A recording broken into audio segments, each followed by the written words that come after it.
Vamos então terminar o nosso estudo sobre o continente europeu. Nessa última parte, vamos falar da União Europeia, do leste europeu e da CEI, Comunidade dos Estados Independentes. Vamos então, de maneira bem objetiva, falar primeiro sobre a União Europeia, cuja bandeira é trazida no slide. A União Europeia não é apenas um bloco econômico, é muito mais do que isso. É o que chamamos de união política e monetária. Ganha também o nome de organização supranacional, ou seja, a União Europeia está acima dos países. O que é uma organização supranacional?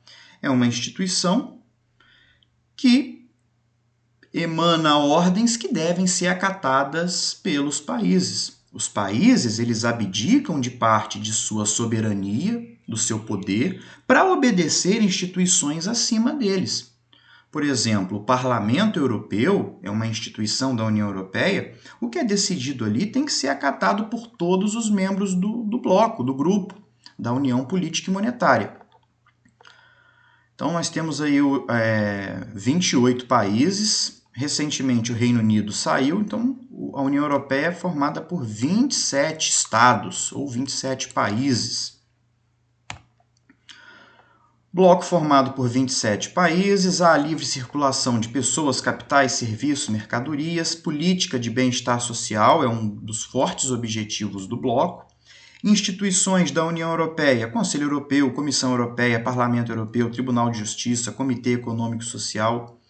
Como eu disse, numa organização supranacional existem instituições que vão criar regras que devem ser seguidas por todos os países. Temos aí instituições legislativas, executivas, judiciárias. Eu cito aqui uma das mais importantes é o Parlamento Europeu.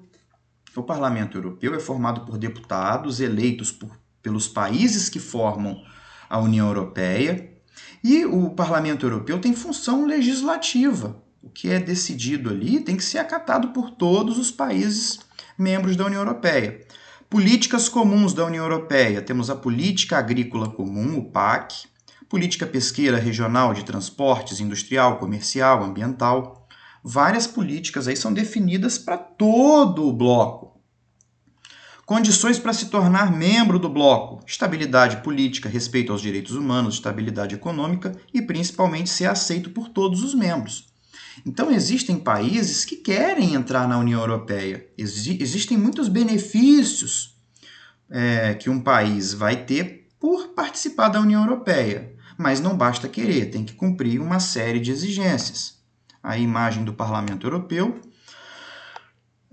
aqui na tabela, a União Europeia ela é o bloco mais integrado de países, que é a chamada União Política e Monetária. Não é meramente um bloco econômico, não se trata ali apenas de comércio, de mercadorias, mas sim de uma política comum em vários temas, como defesa, meio ambiente, transporte. E também há o euro, que é a moeda adotada por vários países da União Europeia. Lembrando, pessoal, que as pessoas geralmente acham que a União Europeia já nasceu pronta, já nasceu conforme é. E não, temos que entender que foi sendo gradativamente formada. Os países eles foram se integrando cada vez mais, com o passar do tempo outros países foram integrando o bloco. Então a União Europeia vai começar lá em 1944 com o Benelux, era uma zona de livre comércio. Depois temos o Tratado de Paris, que também vai ser uma zona de livre comércio. Depois o Tratado de Roma em 57, prevendo aí uma união aduaneira e também a possibilidade de um mercado comum. E o Tratado de Maastricht, já prevendo aí um mercado comum também e uma união política e monetária. Então vamos ver melhor esses tratados aí. História da União Europeia. Primeiro, remonta ao fim da Segunda Guerra Mundial, uma Europa destruída, devastada, tinha perdido a hegemonia mundial para Estados Unidos e União Soviética. Os países europeus perceberam que precisavam atuar em conjunto, em parceria, para evitar uma terceira guerra e também para se reconstruírem. Então, a história da União Europeia vai se dar logo durante a Segunda Guerra Mundial, principalmente depois que acabou a guerra, pela busca da paz e da cooperação entre os países para se reconstruírem. Em 1944, temos a formação do Benelux, uma zona de livre comércio, principalmente para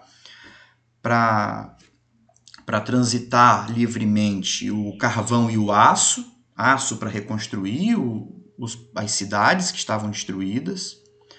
E o Benelux era formada por Bélgica, Países Baixos e Luxemburgo. BE de Bélgica, NE de Netherlands, que são os Países Baixos, e Lux de Luxemburgo. Em 1951, temos o Tratado de Paris, criando a Comunidade Econômica do Carvão e do Aço, também uma zona de livre comércio. E o Tratado de Paris já não é mais só o Benelux, mas vão se juntando outros países. Entram a França, a Alemanha Ocidental e a Itália. Em 1957, temos o Tratado de Roma, criando aí a Comunidade Econômica Europeia, o Mercado Comum Europeu. Objetiva-se a união aduaneira entre os países membros e já se fala em promoção à livre circulação de mercadorias, capitais, serviços, pessoas. São as chamadas 4 liberdades. Liberdade de transitar mercadorias, dinheiro, serviços, pessoas. Então, o Tratado de Roma ele já não é mais apenas uma zona de livre comércio, mas também já é uma união aduaneira e já prevendo um mercado comum. Vários países vão aderindo. Em 85 temos o Tratado de Schengen, que é a livre circulação de pessoas, sem precisar de passaporte. Lembrando que, quando a gente está falando desses tratados, essas medidas não são adotadas no mesmo dia. Por exemplo, lá no Tratado de Roma, quando se estipulou uma união aduaneira e a livre circulação de mercadorias, capitais, serviços e pessoas, não aconteceu da noite para o dia. Demoraram anos para os países se adaptarem para criarem a união aduaneira, o mercado comum. Em 91, temos o Tratado de Maastricht, em que a Comunidade Econômica Europeia passa a se chamar União Europeia. Nesse momento, nós já temos a formação do mercado comum, concretização, é a chamada concretização da política das 4 liberdades, ou seja, a livre circulação de mercadorias, capitais, serviços, pessoas, e nesse momento já tem-se o objetivo de instituir uma união política e monetária. Em 2002 vai entrar em circulação em vários países o euro, que é a moeda aí de grande parte dos países europeus. Por que uma moeda comum? Facilita as transações, o comércio, as negociações. Não precisa do câmbio para trocar uma moeda de um país pela de outro país. Lembrando que nem todos os países eles decidiram adotar o euro. Alguns países preferiram manter suas moedas nacionais. Aí a evolução dos países membros. Crise na União Europeia. Principais causas: endividamento público elevado, países gastando mais do que arrecadam, principalmente Grécia, Portugal, Espanha, Itália e Irlanda, desigualdade entre os membros do bloco, manifestações nacionalistas, principalmente contra a imigração, exigências de austeridade pela União Europeia a países endividados. O que é austeridade? São medidas aí impopulares para o país diminuir os seus gastos. Como? Diminuir gastos na saúde, na educação, congelar salário, diminuir políticas sociais, e isso gera uma insatisfação muito grande. Consequências da crise na União Europeia: fuga de capitais de investidores, escassez de crédito, aumento do desemprego, descontentamento popular, queda ou baixo crescimento do PIB, contaminação da crise para países fora do bloco. Lembrando que estamos num mundo globalizado, um problema em um país ou um bloco afeta o mundo todo. Desemprego na União Europeia, temos alguns países aí com altos índices de desemprego. Quais são as principais causas? As duas principais, o desemprego estrutural, que é a tecnologia retirando postos de trabalho, e muitas empresas indo embora da Europa em busca de mercado consumidor, mão de obra mais barata. E também temos vários países aí com uma porcentagem da população com um risco de pobreza muito alto. O que é o risco de pobreza? Consideram-se em risco de pobreza as pessoas que recebem menos de 60% do rendimento médio mensal per capita do país onde vivem. Então, temos alguns países aí com uma porcentagem alta da população em risco de pobreza. Romênia, Bulgária, Grécia, Espanha, Estônia, Letônia, Lituânia. Agora vamos falar dos PIGs. PIGs aí é uma referência a 5 países europeus que têm trazido dores de cabeça para a União Europeia. Por que dores de cabeça? São países que têm um déficit fiscal muito alto, estão sempre endividados, gastam mais do que arrecadam. Quais são esses países? P de Portugal, I de Irlanda, I de Itália, G de Grécia e S de Espanha. São considerados os patinhos feios da União Europeia. E a sigla aí, o acrônimo PIGS, é uma alusão a porcos, algo indesejado. São países problemáticos para a União Europeia, que acabam diminuindo a credibilidade da União, por conta desses países aí que estão sempre causando crises, problemas para a União Europeia. Estão sempre pegando dinheiro da União Europeia, estão sempre endividados. Em 2016, nós tivemos o Brexit, a população do Reino Unido votando pela saída do país da União Europeia. 52% votou pela saída. Em 2020, o Reino Unido saiu. Muita gente faz críticas, mas devemos lembrar que um país ele fazer parte de uma união política e monetária, de um bloco, como a União Europeia, que é uma organização supranacional, tem pontos positivos e negativos. Pontos positivos é que você tem ali todo aquele mercado, aquele bloco te dando apoio nas crises econômicas. Ponto negativo é que o país tem que adotar as medidas que o bloco exige. Então, um dos principais motivos por parte da população pedir a saída do Reino Unido da União Europeia foram as chamadas cotas de imigração. Ou seja, o Parlamento Europeu vota uma porcentagem de imigrantes que o país tem que receber e os países eles são obrigados a receberem. Então, o Reino Unido ele começou a ficar cada vez mais insatisfeito, dentre outros motivos, mas com esse de ter que acatar ordens de cima. Então, é um texto aqui muito interessante que fala dos blocos regionais e interesses nacionais. Repetindo, fazer parte de um bloco tem pontos positivos e negativos. Pontos positivos são os que eu já citei. Você fazendo parte de um bloco, você tem todo um mercado consumidor, todo um aporte financeiro, econômico. E os pontos negativos é que aqui está o país, aqui está o Parlamento Europeu, por exemplo.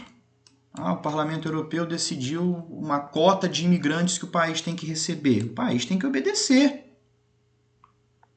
Fazer parte da União Europeia, que é um bloco supranacional, é ter uma perda de parte da soberania do país. O que é soberania? É ter total independência, não obedecer nenhuma outra instituição.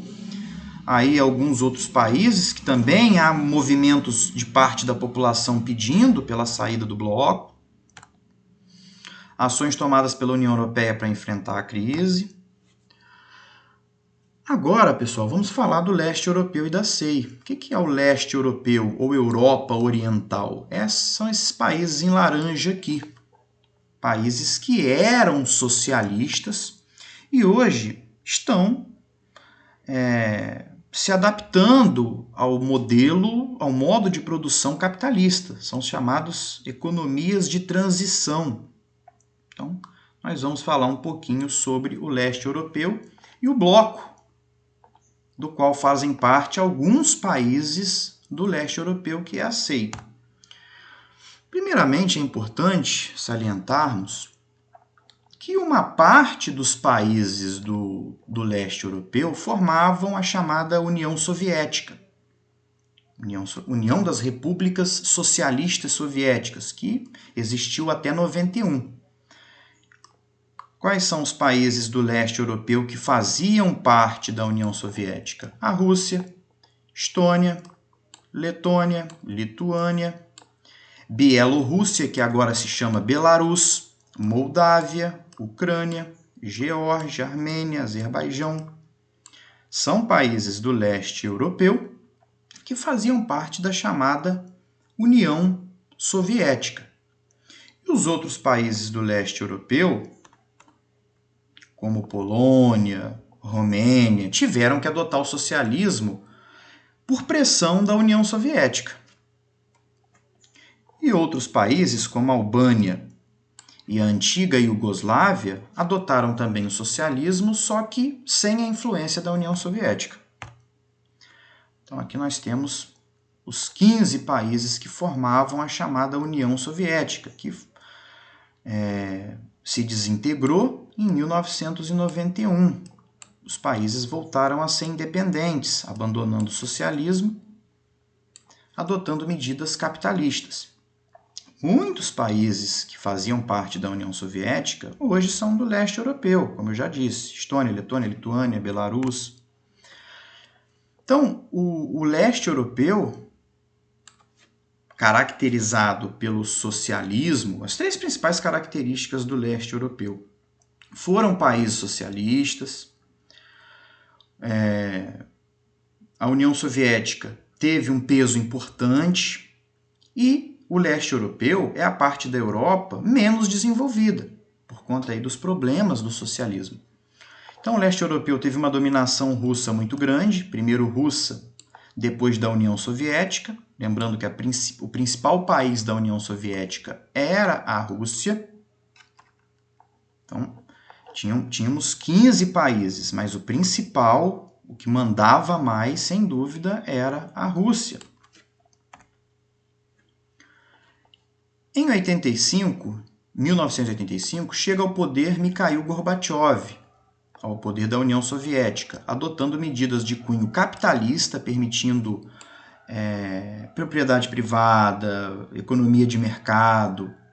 Essas medidas de cunho capitalista foram chamadas de perestroika. E também ele começou a adotar medidas democráticas, que foram chamadas de glasnost, permitindo aí eleições, liberdade de expressão, fim da perseguição política, liberdade religiosa. E como tinha eleições, em 91 vai ser eleito presidente da Rússia. Existia a União Soviética, o líder da União Soviética e o líder dos países, da Rússia, da Ucrânia. Em 91, o Boris Yeltsin, esse aqui é o Mikhail Gorbachev. Em 91, Boris Yeltsin é eleito presidente da Rússia. Vão tentar dar um golpe no Gorbachev, porque ele estava adotando medidas muito liberais. O Boris Yeltsin, ele vai garantir a permanência do Mikhail Gorbachev no poder. Porém, o próprio Mikhail Gorbachev, ou melhor, o próprio Boris Yeltsin, que é esse aqui, que foi presidente da Rússia, ele vai começar a colocar fim à União Soviética. E também vai ser ele que vai criar a CEI. O que o Boris Yeltsin queria? Ele queria uma maior liberdade econômica, religiosa e também para os outros países, que cada um seguisse o seu destino. Então, ainda em 91, vai começar a haver a desintegração da União Soviética. No final, o Mikhail Gorbachev ele renuncia, porque já não governa mais nada. Aí a eleição do Boris Yeltsin, o homem que vai colocar fim à União Soviética. E aí nós vamos ter o leste europeu e a CEI. Então, países do leste europeu são esses de laranja aqui. E países da CEI são esses de amarelo no mapa. Bandeira da CEI. Líderes da Rússia e Ucrânia e, na época, Bielorrússia assinando a criação da CEI. Então, pessoal, quando a União Soviética ela acaba em 91, alguns países decidiram manter-se unidos, criar um bloco para atuarem em conjunto, manter uma aliança, para melhor atuarem no mundo globalizado e capitalista. CEI significa Comunidade dos Estados Independentes. É um bloco econômico, político, militar, porém muito fraco, avança pouco nas questões econômicas. É mais um bloco para manter os interesses da Rússia e também para questões de defesa. Acabou que entre questões econômicas, políticas e militares, as militares é que se sobressaíram. Países membros: Armênia, Azerbaijão, Belarus, Cazaquistão, Moldávia, Quirguistão, Rússia, Tajiquistão, Turcomenistão, Ucrânia e Uzbequistão.